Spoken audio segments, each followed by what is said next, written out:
Hey, everybody, and welcome to another edition of the Down Roll. That's right, we're still making these.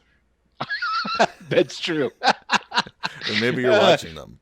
So today we are going to talk about what role-playing system should I play? What Which is is the right best one for for you? me? Yeah, exactly. It's an important question. Yeah, it's the matching game today here on the Down Roll. Mm-hmm. Very much so. So how do I, as a consumer, hmm hmm know what games I should even consider playing? Where should I start, Will DM? Well, first of all, I think it's safe to say majority of people out there, not all, there's plenty of stories of people that don't. They get their first taste of role playing by playing Dungeons and Dragons. Yeah. It's the number one thing out there. So that's what they know. That's what they go with, and they feel, hey, this is for me. Now, there's people that start playing role playing games and they're like, it's okay. Who the It's, fuck would say you know, that?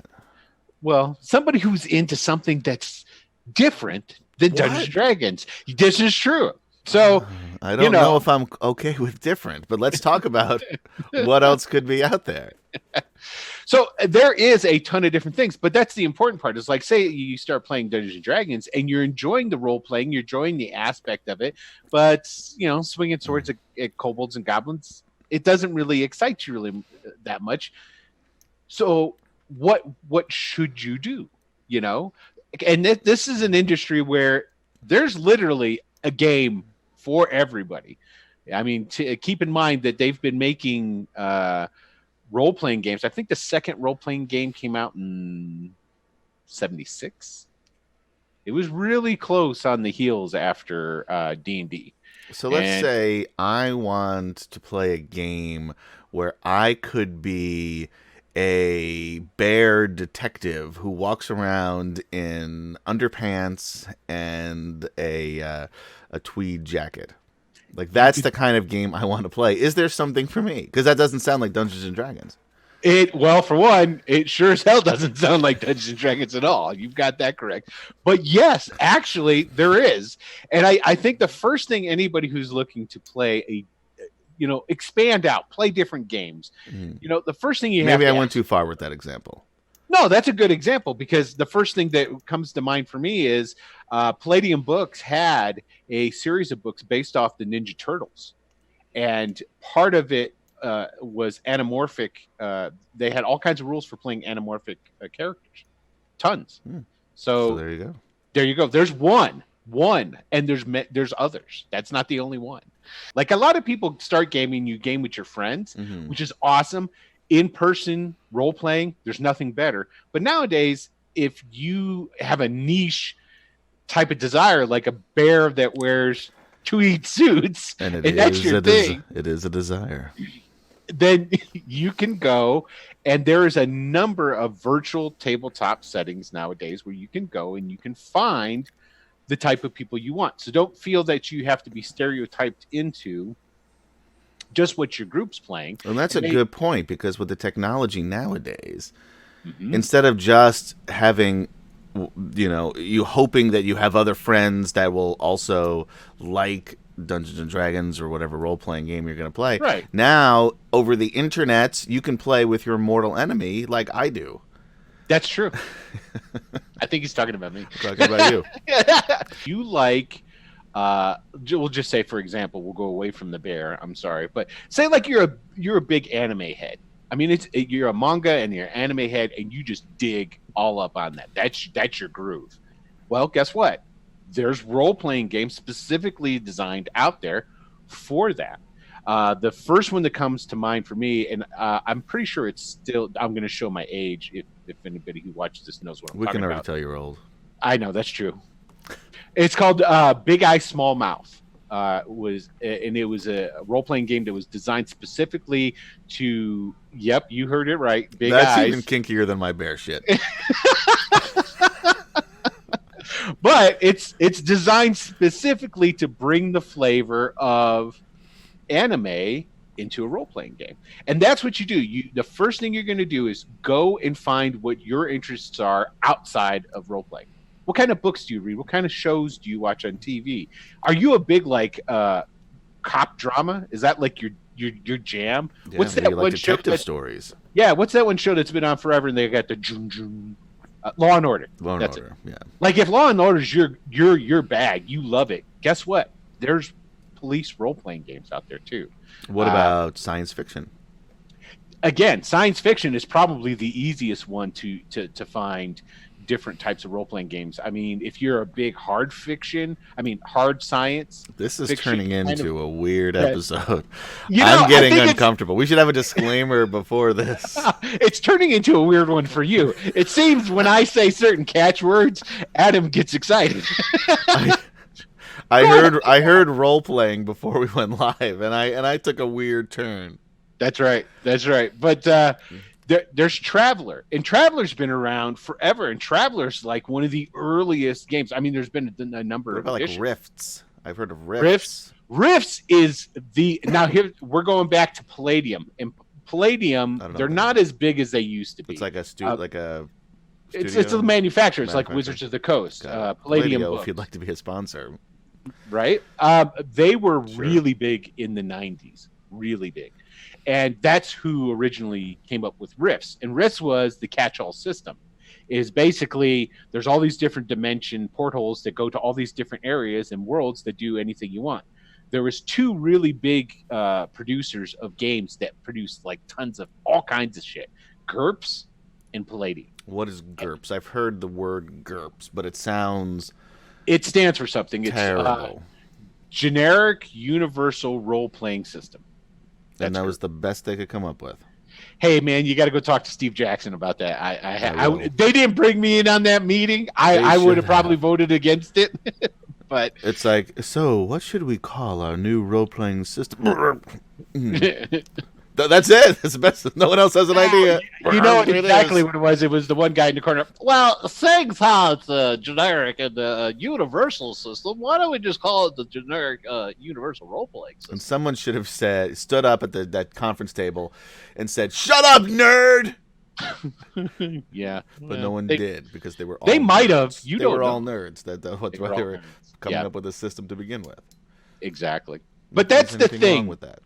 When you're looking for something, and this is why I say the whole topic was brought up to begin with, is it's important to find what you like and then role play that. Don't think that you have to just play. And the reason this is even a topic right now is because D&D has blown up, and D&D retro clones and the fantasy genre as a whole has been what's blown up. And granted, there's a lot of revival in a lot of different areas, but the whole idea of role playing now it's just wrapped up with D&D. Well, I And think all these new when players- most people think of role playing, unless they're like me and they think of dressing up in leather, Right. they usually think of fantasy role playing games. They do, because it's synonymous with it. Right, because D&D, even in its days when it wasn't as popular, was always the most popular. Correct. And got the most headlines. Well, they have that whole saying, the world's most the world's most popular role playing game. That's their tagline now. Right. And it's true. It's Dungeons and Dragons because they're the founder. But don't ever think that there's not a role playing game out there for whatever interest you might have. Because believe me, somebody's made it. It's totally true. Now, beyond just different genres, Mm-hmm. another thing that either attracts people or deters people from playing a game like Dungeons and Dragons is often the rules. So I have a friend, and we were talking about Dungeons and Dragons, and she had said, well, I've always wanted to play that, but I'm afraid of the math. Yes. So what happens if you do legitimately have a fear of math? Well, and see, this is another thing. When you're going into different types of rules, there's different types of, here's another thing. Like if you look at Dungeons and Dragons and you're like, oh man, I don't like all those rules. What you need is, there's a term, it's called rules light. And there are tons of games, and it is a very big thing in the industry now Fifth edition Dungeons and Dragons, we'll even go back and use them as an example. Fifth editions is a streamlined version of earlier editions. Oh yeah. Cherry picked of the good rules, then brought in, and then they've taken these different types of rules. The advantage and disadvantage system that is in fifth edition now, where you roll 2 dice and take the better, or roll 2 dice and take the worse, replaces all these years previously of, well, I get 2 here, I get a +3 there, so, and then you're adding all. Shut up, nerd. Yeah, you're crunching numbers, and that's the other term that's really prolific. It's called how crunchy. Right, and I've heard this before, and I'm assuming that the person who came up with the term crunchy is also the one who came up with the term GURPS. Probably. Well, it's crunching numbers. That's what it comes from. I get it. Yeah. It's just crunchy. So if someone says to me, "Hey, do you love crunchy role playing?" I'm gonna back away slowly. Or yeah, well, depends. It could be me asking you, and then it'd be totally then I would run. Right. Then I would just I wouldn't even look back. That's one thing that you need to take into consideration when you're considering your game as well. It's like, how much rules do you want? Some people are really big on the rules, really tight on the rules. They want rules that they don't want to let anything up to chance. They're like, look, it says in the book here, this is what you do. Those are the crunchy games, and that's a game like Pathfinder. Pathfinder has they've got all the rules you could ever want for whatever situation, and there's some people that really dig on that. They like the taking of the rules and seeing how they can make it work for their character, and they're really big into it. And there's some people that just hate rules. Right. Those are your rules, man, not mine. I want as few rules as possible, and what you want to go for then is you want rules light. You want something that incorporates as little, like you were saying, math, and has a streamlined rule set where a lot of what ends up happening is left up to interpretation. There was actually a game. It was the Amber Diceless game. It was about the Roger Zelazny's series of books, Amber. First one is Prince and Amber. Oh, sure. There's some people who are going to watch this going to go, awesome book, and shame on you for not having read it. Yeah, but love it. One of my favorites. And it was a diceless role playing game, and it was a role playing game designed for. That was like the epitome of let's have as less crunch as possible. It's just it's like the diceless role playing game is, you know, the old Upright Citizens Brigade skit. What are you? I'm a hornless unicorn. Like, well, no, you're just a horse if you don't have the horn. No, I'm a hornless unicorn.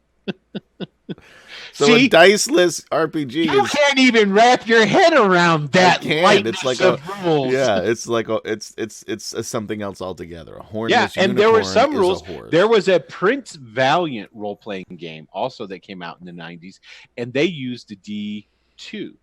Could you imagine? Is that a coin? Physical. It was a coin. That's how you did. That's how you played. How did they the get game. away calling it a D2? Because there's 2 sides. Right, but just you don't even need it. You flip a coin. Well, yeah, they say that in the book too. I don't even have a coin. Now it's called technically now it's called a D2 because online you can do with those virtual tabletops. You go / roll 1D2. Shut up, nerd. So now, what are the benefits of a crunchy system and a light rules system? Okay, well, the benefits of light, I suppose, of a crunchy system is that if you're playing with people or you are a type of person that is not good with off the cuff and just you know making it up, you can't think for yourself, is what you're trying to say.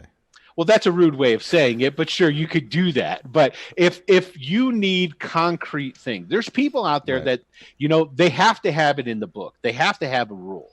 And they want somebody to lay it out for them. Mm-hmm. You know, these are people who are really analytical mostly. Sure. And so they're looking more at the strategy part of the game. Yeah, and it just makes more sense to them. You know what I mean? And then you have the freewheeling hippie types like The yourself loosey who goosey, who just don't want to be restrained by rules, yeah, man. you know, just do what you want. yeah, you want the freedom to interpret it to go this way. People who are into crunchy, mostly, not all, and I'm not going to go off on a complete say that everybody like is like this or like that, but those are the type of people that they're the like to show me how it happened. I need to see the point A to point B to point C. Whereas the people who gravitate more towards the rules light, they're like if the game master says okay, and then this happens, they're not well. How did it happen? They're more like okay, and now what? And Mhm. so and coming to know how you prefer your role playing is going to gravitate you towards what system you like more. And I think that's an important piece of it because I don't think that one necessarily dictates the other. So you can have a crunchy system and still be big into role playing, and you can have a rules Totally. light system and still be into role playing. Totally. It's just how you want your rules packaged for your Mhm. story. I mean, you can get role playing out of anything. So, I mean, That's the spirit. you don't need books at all to role play. I mean, that's the Well, key. you just blew my mind. One of the things this is an actual quote, and I'm going to mess it up to an extent. It's either Tim Kask was saying. Now, Tim Kask was the first employee of TSR. He was the guy who became the editor of Dragon magazine and so forth and so on. And Gary Gygax. One day we're gonna do a show just about how do you know this shit. It's called reading. There's these things called books. All right, I've already lost interest. There you go. And I'm pretty sure it's between the two of them. But in the story, it's, we're really going to, or I think it's, let's just hope that they never figure out that they don't need our rules to role play, tongue in cheek in Right. regards to their own product, which is totally true. The rules are there for the mechanics of it. Hmm. The role play you can do in a bedroom. Right, with your bear and your leather suit. So now, where would you say that Dungeons and Dragons 5e, since it's so popular right now, where does that fall along the spectrum of crunchy to light? 5e, in my And opinion, why not call it crunchy or smooth like you would a peanut butter? you think, right? But That, the fucking GURPS. yeah. All right, sorry. You Where always would you come back to find Kirk. 5e along that And spectrum?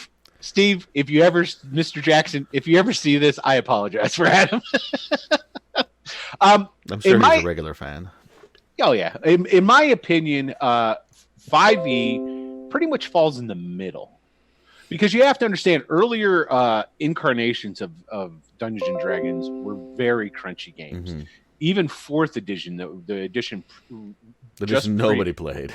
yeah, for the most part, and so even though they lightened it up, by lightening it up, it's still not a rules light game. Like a lot of rules light games have like you okay, I'm going to attack you, and there's one roll, and then that's it. And the one roll decides if you hit, and then you automatically determine how much damage. And all that happens off of one roll in a lot of different games. So For it's those of you who have definitely a in the dice fetish, you probably don't want that system. you probably want a very crunchy system. Yeah, because you got to roll all sorts of things. Yeah, exactly. Pretty much. Roll it out. Roll up. All right, so and I don't even know what this means, but let's talk about first what this means. What is a retro clone? Retro clones. Okay. Now we're talking about this is the Renaissance as well as the I don't even know what you want to call the damn explosion of role playing in Dungeons and Dragons right now. It's now in a phenomenon, but at the same time we have a renaissance of there's people who are going back to all these old games because like I said, first D&D 1974. Pretty sure it's Tunnels and Trolls that's coming out in like 76. I could be wrong. And right around in 76, then you also got like Traveler drop in and all this different. So you've got what, 40 some odd years of role playing games that have been produced. Okay. There's a shit ton of games out there. So what people are doing is they're going back to these old games that they loved and played in the past, and they're taking them and they're modernizing them. And what they're doing is a lot of what they do in the modernizing is they streamline them, or they change the crunchiness, and they kind of work out some of the stuff that didn't really make so much sense. A real good example. Who is doing this? Just people? Tons of companies? Like, There's are these available yes. for purchase? Yes. Are they on? You have the black hack, you have the white hack, you have Blue Home, you have God, what was the? You have the red rose. You have the purple rose of Cairo. You have the chartreuse whale. Swords and Wizardry. You have Castles and Crusaders. You have Adventure, Amazing Adventures. I mean, there is a ton. And what they're doing is they're going back into all these games that are out there. Okay, have been out there for a long time. They're taking those rule sets and they're reworking them, and they're streamlining them. They're making them, I wouldn't want to say better, but they're making them, because more in line, modern role-playing games are, as a rule, generally not crunchy. Mm-hmm. Older the game is, the more crunchy it is. Not all, but as a general rule of thumb. So they're de-crunching a lot of old systems. Correct. And they're keeping all the stuff that was really cool about it, especially the feel. Like, here's a really good example. A lot of the ones that are gone through and have they're making retro clones of the old D&D. Okay. Old D&D used to have, when you're talking the BX and those type of editions, which is BX is basic and expert. You starting to follow me? That's it's called BXE whatever. I can't think of it. I have to look at it. In those older editions, so these are the subsequent editions that come along from original D&D. So we're not talking advanced. They're talking about the editions of the original game, which then become basic D&D, expert D&D, champion, and Eternals or whatever. Okay. And so those ones there, when it first came out, your level caps were like 8, 9, and then it went up to like 12. And so, and those games, something else too, it's like those games were really deadly games for characters. So what they're doing is they're taking those rules, they're modernizing them to an extent, and they're keeping the flavor of them.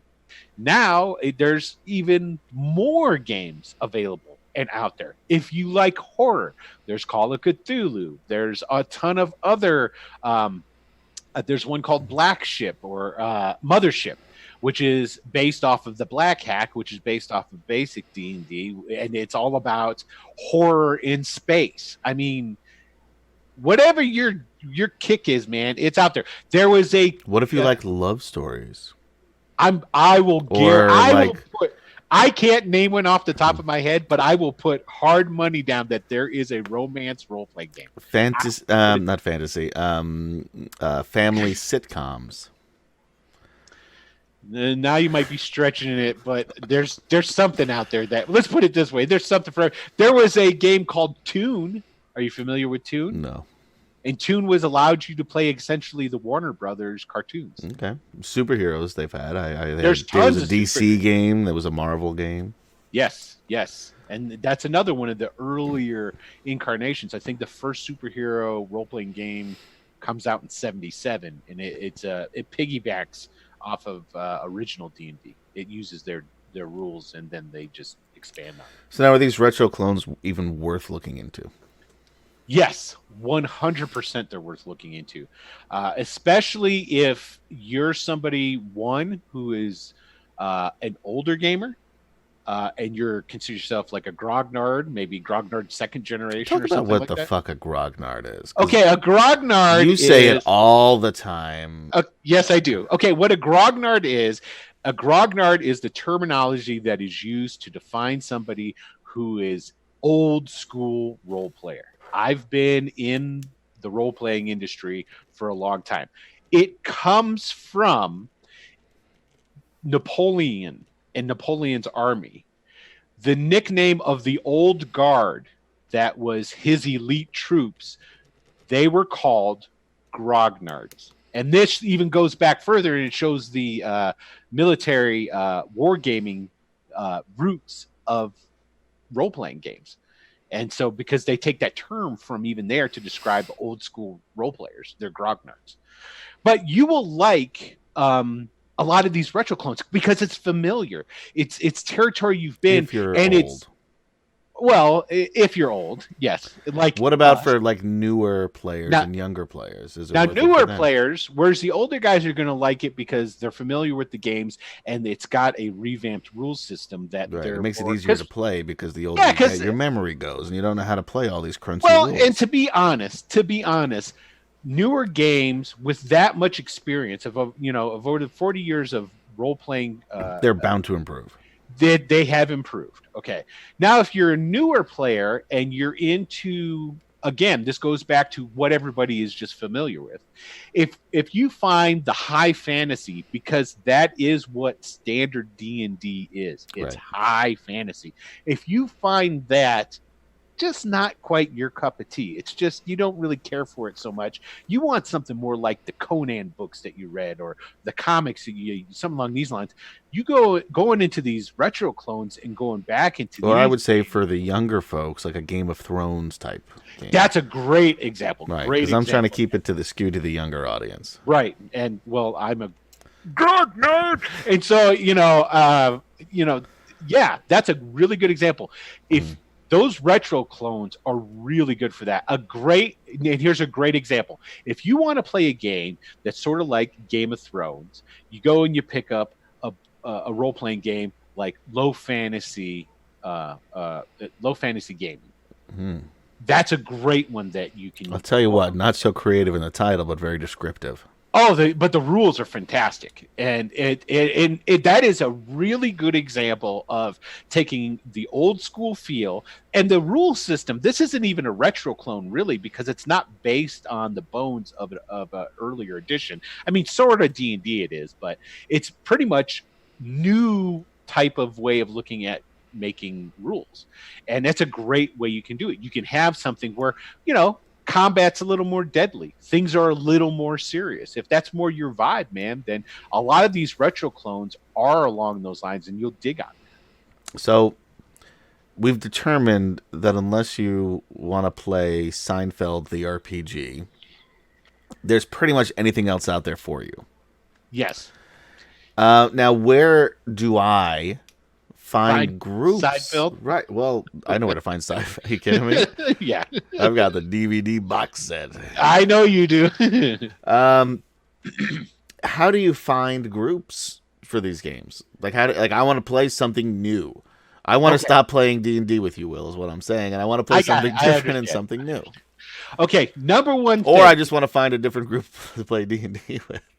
I've said this a lot recently, and I think the number one thing that doesn't get enough credit for the boom in popularity of tabletop role playing is the virtual tabletop. Everybody, the first thing anybody ever says, Critical Role, which that's valid to an extent, but the number one thing that made it the powerhouse it is, in my opinion, now is the availability for you to find a group and start role playing. You can go on to things like Fantasy Grounds, Roll20.